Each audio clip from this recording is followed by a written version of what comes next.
Good evening, guys. Welcome back to your very own channel. First of all, I would like to thank all you subscribers for taking this channel to 100 subscribers so quickly. So, in this great moment, I would like to discuss about the basics of stock market. I have discussed so much about individual stocks. I've spoken about Nifty. I've spoken about how the economy is related to Nifty and how the markets are expected to go higher. But then most of you guys might be like freshers or would not be having much of an idea about the stock market. So I just wanted to give you a general view of the stock market and help you learn from the scratch. So I'll help you understand when to buy, when to sell, and I'll help you understand, break the myths actually that people have about the stock market. So, the first myth, the first misconception that I hear from people is that why is investment in the market risky? Everybody thinks, no, my parents tell me it's very risky. It's like a gamble. I mean, you only are going to end up losing money. So, in my opinion, that's not the case. It's not risky. And it's like, I mean, there are risks associated to it, but then there is something called stop loss as well. In the market, you got to minimize your loss and try to maximize your profit. And if you want, you can invest for long term as well. But it's like it needs more dedication from you. You have to take it up as a business and not just fun and gamble and play around, listen to so many people get confused and then do risky investments, invest in penny shares where you're going to lose money. So you will need to be well informed and have good money management skill, and you should understand what is your horizon of investment, what kind of returns you are looking for. So I mean, like everybody says, it's good to invest in long run, but then there are stocks like Suzlon as well. There are several examples. There's DHFL right now. All these stocks have like bitten the dust, and like they become penny shares from 800 900,000 rupees. So not necessarily every stock you invest is for a long term. So you should understand which stock to trade, when to exit, when to enter, which stock is for long term, which stock is for short term, and which stock is for intraday. So first thing, I'll try to explain you three things: intraday, short term, long term. Intraday is when you play immediately. I mean, you sell your stock in the next few hours, you sell your put, you sell your call the same day itself. That is intraday. Short term could be anywhere 3 to 6 months to even the next day. You buy today, sell tomorrow. It's called BTST, buy today, sell tomorrow. You could hold it for 3 months, you could hold it for 6 months. That is short term. Any stock which you hold for more than a year, up to 10 years, 20 years as well, is long term. So that's the basic. And then, so the second myth is you need to have a strong second question and myth is like, do you need to have a strong financial background?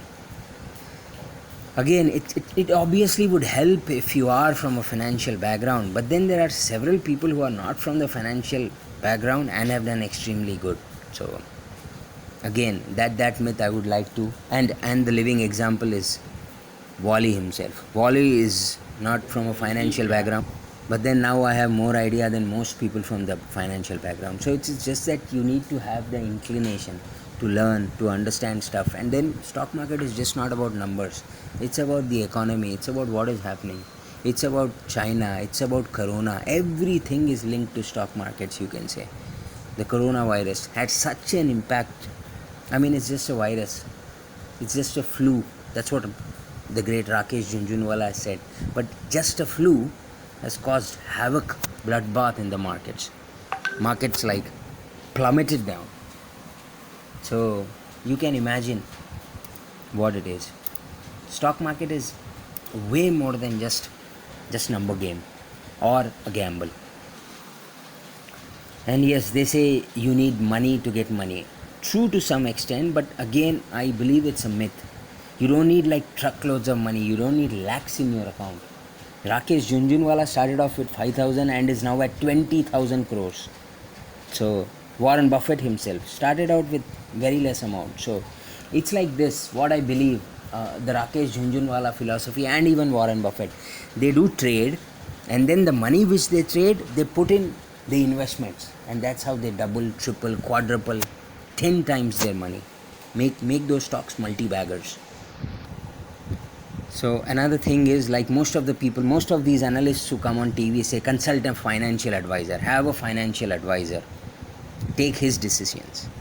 But then again, I think this is a myth, and I'm not sure whether you need to have a specific financial advisors. There's a saying in Hindi, "Suno sabki, karo dil ki."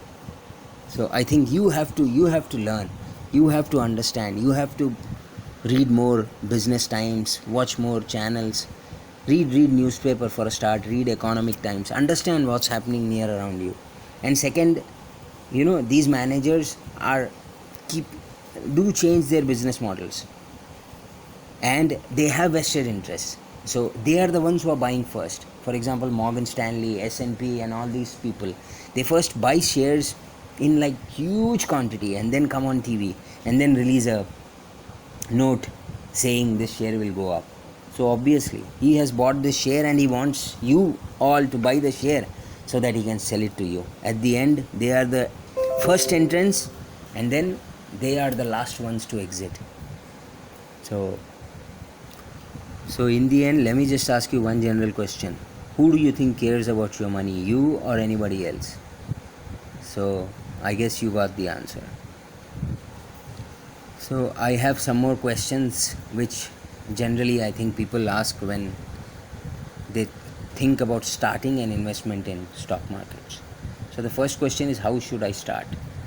So you need to have a demat account. Demat account is used as a bank from where the shares are bought and deposited and sold. So there's a demat account where the shares are kept in your name, and then there's a trading account which helps you trade, which helps you buy and sell. So you need a demat account, you need a trading account, and you need a bank account from where the money will flow into the demat account and back when you sell the shares. So what is the difference between share and stock? Stock can be described as the ownership certificates of any company, whereas shares are of the particular company itself. What is Nifty? Nifty is derived from the word National 50. So Nifty is basically a selection of 50 stock companies which are used to determine an index. So it's like top 50 companies, but even this index keeps changing based on the volume, based on the market cap, based on the sentiment. And if, like recently, Yes Bank, which had a big downturn, was taken out of the Nifty, and then another stock is replaced with that. So it's a combination of 50 top companies in India. And Sensex similarly is a combination of 30 top companies. What about dividends? So I will have another video of some really good shares which yield very good dividends. So dividend is something which a company rewards to its shareholders. So a company's dividend is decided by its board of directors and requires shareholders' approvals. So is it better to take these dividends and then reinvest? That's totally your prerogative. I mean, if you want, you can keep the dividends, you can enjoy, reap the rewards of those dividends, or you can invest it more to get more shares and then more dividends. What is a mutual fund? Now, a mutual fund is a company that pools the investor money to make multiple type of investments such as portfolios. So stocks, bonds, and money market funds are examples of the type of investments that make a mutual fund. Again, in simple terms, layman terms, mutual fund is again a group of shares. So it's a combination of shares with a specific percentage. Like an Invesco fund has 10% of Reliance shares. So it's just a composition of several shares can make a mutual fund. So I hope you have had a basic idea now of the stock market, mutual funds, and basic stuffs. In conclusion, I would like to say that you have to be a smart person and regularly track your stocks as well if you want to make money in the market. I have always opined that in the volatility of the market, it's always good to be an intraday trader or a short-term trader, swing trader, so as they say. Long term investments are also subject to market risks, so it's not necessary that you are always going to make money in the long run. But yes, if your share is good, if you are investing in a very good company with a clean record, with a good management, and with a good growth story, then of course you will make a lot of money. And you have examples like Rakesh Jhunjhunwala, Warren Buffett of the world, who have made like a career out of it, who are like Rakesh Jhunjhunwala is like, they say, the richest stock market person in India, and Warren Buffett is like the top 5 people of all time. He's the richest top 5 people and he's always there. So he was the one who bought McDonald's. He was the one who bought like GE, and there are like truckloads of stories, and you can go through Warren Buffett on the internet. I mean, everybody knows about him. I don't think I need to talk about it. So all in all, yes, it is very important to understand what your need is, how quickly you need the money, how do you need to invest money, and there's no such perfect mantra about the stock market. But then I am here to help you out always, so you can reach out to me on my mail ID in the about section. I will give you a call back. We also do personalized help, and I'm always there for help. So if you can reach out to me, for all the people who know me, I will talk about specific stocks as well, and I will talk about futures and options in my further coming videos. So do not forget to subscribe and help me promote this channel, because if you are going to subscribe, if my subscriber base is going to increase, that will motivate me to make more videos and help you out more. Have a great weekend, and again, thank you all for making this work and getting me to 100. Good evening, and have a great time ahead, and happy investing. Let the money rain.